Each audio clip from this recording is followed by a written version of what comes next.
Ninguém escutou os gritos. Nenhum corpo foi encontrado. Nenhuma mensagem de socorro foi deixada. Apenas uma palavra, entalhada no tronco de uma árvore: Croatoan. Durante mais de 4 séculos, o desaparecimento da colônia de Roanoke foi tratado como uma anomalia histórica, um enigma arquivado, rodeado de suposições, fantasmas e silêncio. Mas em 2025, esse silêncio foi quebrado. Não por acaso, não por sorte, mas por ciência. E o que foi descoberto vai muito além de uma simples resposta. É um aviso, um lembrete brutal de que nem todo desaparecimento significa fim.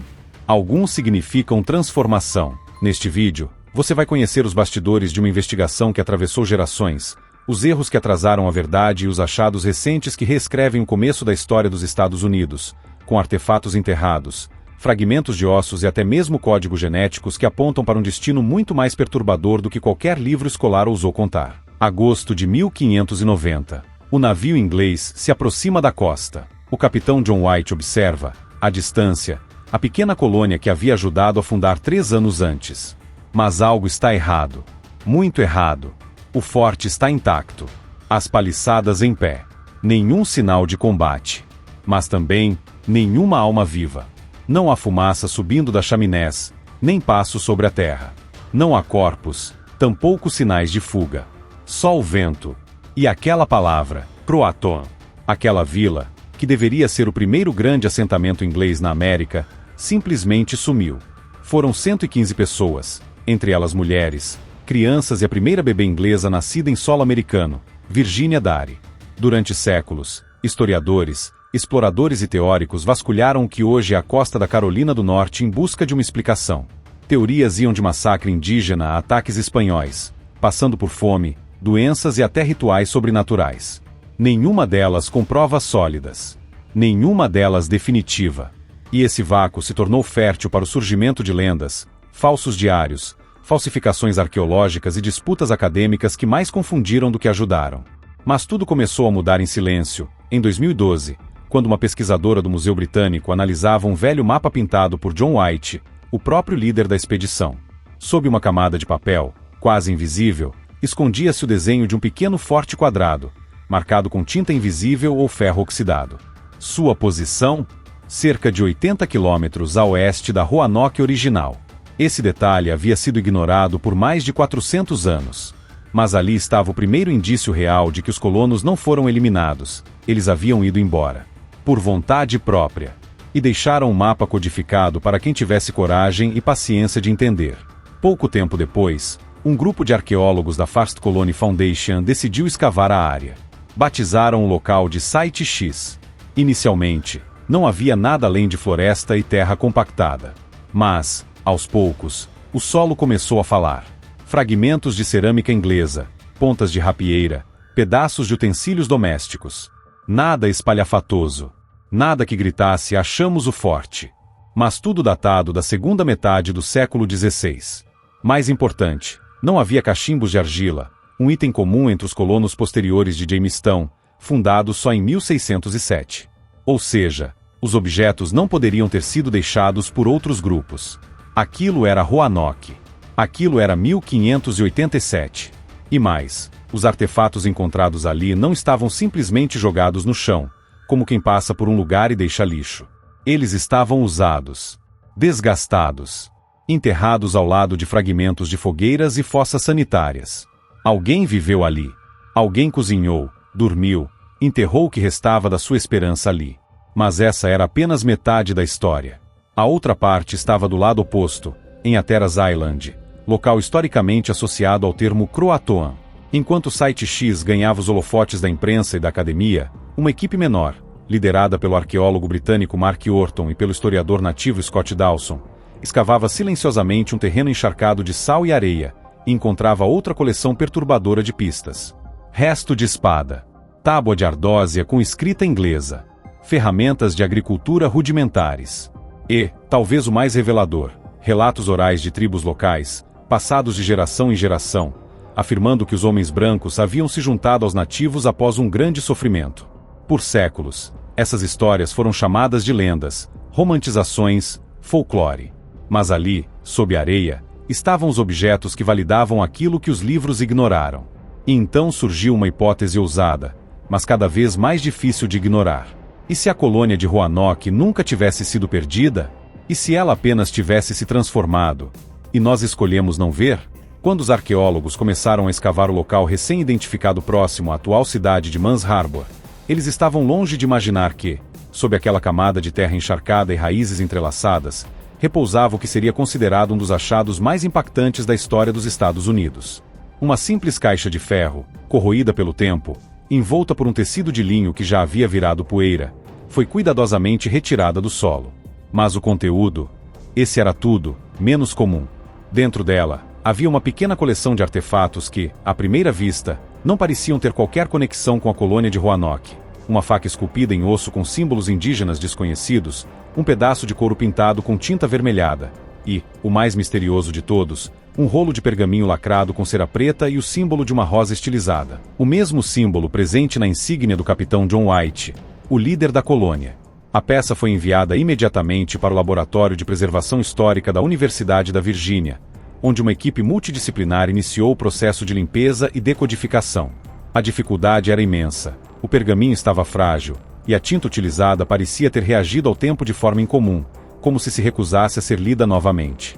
Foi então que uma tecnologia emergente entrou em cena.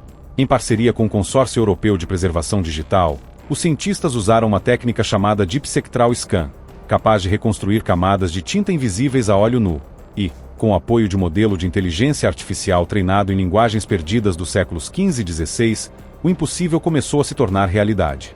O conteúdo do pergaminho era uma carta. E não uma carta qualquer, mas sim um relato escrito às pressas por um dos sobreviventes da colônia. Um homem que se identificava apenas como EW e que parecia narrar os últimos dias da colônia com um desespero silencioso, como se estivesse deixando um último recado ao mundo antes que a escuridão os engolisse de vez. Na carta, EW descreve o que chamou de aliança forçada com aqueles que vieram das sombras, e menciona que após meses sem contato com a Inglaterra, os colonos foram convencidos a abandonar o assentamento original. Eles estariam sendo vigiados por tribos que não falavam com palavras, mas com símbolos e que pareciam conhecer cada movimento deles. John White, segundo o autor, teria deixado Roanoke não apenas para buscar suprimentos, mas por ter sido pressionado a isso por essas figuras enigmáticas, que prometiam proteção em troca da retirada temporária do líder. Mas algo deu errado.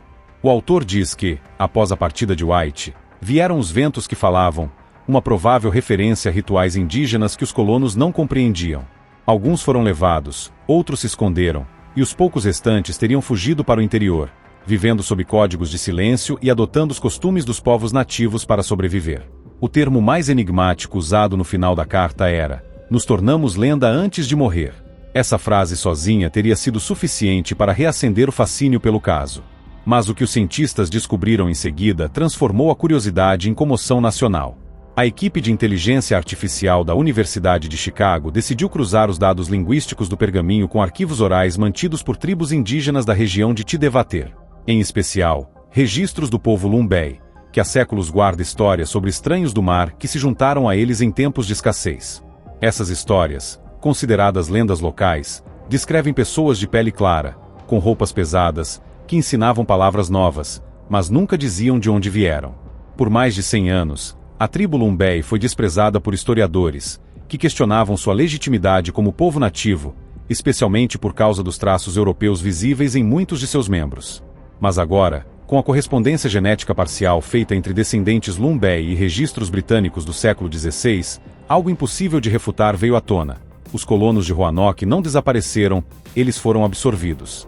Cenas de aldeias indígenas misturadas com vestígios de utensílios europeus, tapeçarias bordadas com símbolos cristãos ao lado de pinturas tribais, e um rosto com olhos claros emergindo do retrato de um ancião Lumbei. Essa revelação não apenas reescreveu o passado, ela destruiu séculos de suposições arrogantes feitas por acadêmicos que, talvez por racismo institucionalizado, se recusavam a aceitar que a fusão entre culturas tivesse sido o caminho da sobrevivência. Mas ainda havia uma última peça faltando nesse quebra-cabeça.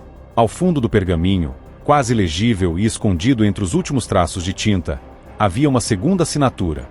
Um nome curto, quase apagado, mas que, ao ser ampliado digitalmente, revelou algo que deixou até os mais céticos em silêncio. Virginia Dare sobreviveu. Durante séculos, Virginia Dare existiu apenas como um símbolo, o primeiro nascimento inglês em solo americano, uma promessa de futuro que desapareceu ainda bebê. Mas agora, com uma assinatura escondida, quase sufocada pelo tempo, tudo muda. Virginia Dare sobreviveu. 3 palavras que rasgam o silêncio de 400 anos. A hipótese até então era apenas histórica. Agora, era pessoal. A criança que representava a esperança de um novo mundo pode ter vivido o fim de um antigo. Mas a pergunta era inevitável. Se ela sobreviveu, para onde foi? E mais perturbador, por que nunca foi encontrada? Para entender isso, os pesquisadores voltaram ao campo, focando em 2 locais específicos. O primeiro, um assentamento indígena abandonado no interior de Bertie County, nas margens do rio Chowan. Ali, escavações de emergência revelaram algo nunca antes visto na arqueologia colonial da América do Norte. Uma tumba dupla, selada com pedras vermelhas, contendo os restos mortais de uma mulher adulta e uma criança. A ossada da mulher apresentava traços europeus. A da criança, uma mescla genética entre povos nativos e linhagens britânicas do século XVI. Ambas enterradas com rituais cristãos adaptados a elementos da cosmologia indígena. Era o tipo de híbrido cultural que simplesmente não deveria existir, não naquele período, não daquela forma. Mas existia. E estava ali, sob nossos pés esse tempo todo. Os exames genéticos foram imediatos. O sequenciamento mitocondrial revelou que a mulher compartilhava um marcador genético direto com uma linhagem de mulheres britânicas da região de Hampshire, a mesma de onde Eleanor Dare, mãe de Virginia, havia emigrado em 1587. Estava claro, essas mulheres eram parentes. Muito próximas. Seria Virginia? Os cientistas foram cautelosos. A amostra estava degradada, os dados eram fragmentários. Mas os registros cruzados, as idades estimadas e o contexto arqueológico apontavam todos para a mesma direção. Ela sobreviveu. Viveu em segredo. Teve filhos. E morreu muito longe de onde nasceu, no coração de uma terra que jamais a reconheceu. Uma jovem mulher caminha entre árvores altas, carregando uma criança nos braços. Atrás dela, membros de uma tribo a observam em silêncio. Seus cabelos são castanhos, mas seus olhos, claros como vidro sob a luz do entardecer. Se a confirmação da presença de Virginia Dare nesse novo mundo já era impactante, o que veio depois levou o caso de Roanoke a um novo nível de inquietação. Em registros orais da tribo Machapunga, até então ignorados, uma figura feminina conhecida como a filha do Falcão Branco era descrita como mediadora entre mundos. Uma mulher de pele clara que falava 2 línguas e ensinava aos anciãos como desenhar mapas, usar bússolas e preservar palavras em pedra. A figura era tratada como lenda. Mas, para os pesquisadores que cruzaram os dados linguísticos com o pergaminho recém-decifrado, o retrato era inequívoco. Virginia não só sobreviveu, ela se tornou um elo entre 2 mundos em colisão. Esse elo, no entanto, não foi celebrado. Foi esquecido. E agora, talvez pela primeira vez, o verdadeiro destino da colônia de Roanoke deixa de ser um mistério para se tornar uma ferida aberta. Eles não desapareceram. Eles foram apagados. A história americana sempre começa com Jamestown em 1607. Mas isso, agora sabemos, é mentira por omissão.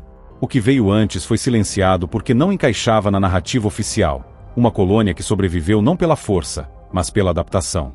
Que abandonou a bandeira inglesa, não por covardia, mas por necessidade. Que abriu mão de seu idioma, sua fé, seus nomes, para continuar viva, mesmo que invisível. O desaparecimento de Roanoke nunca foi um mistério. Foi uma escolha. Uma escolha feita por pessoas desesperadas diante de um mundo hostil. E, no fim, essa escolha os salvou, mas nos condenou a esquecê-los. Hoje, escavamos seus rastros como se procurássemos por fantasmas, mas são apenas ecos. Eles viveram. Eles amaram. Eles morreram. E tudo o que restou foi uma palavra em uma árvore, Croatoan, gravada com pressa, com medo, mas também com esperança. Se o primeiro capítulo da história americana foi escrito por essas pessoas, por que tentamos tanto ignorá-lo? Talvez porque reconhecer a verdade nos force a admitir que a fundação dos Estados Unidos não começou com bandeiras ou tratados, mas com silêncio, adaptação e esquecimento. E se foi tão fácil apagar 115 vidas da história, inclusive a da primeira criança nascida em solo americano, então quem mais já foi apagado? Essa é a pergunta que assombra. E talvez, só talvez, seja ela o verdadeiro legado de Roanoke.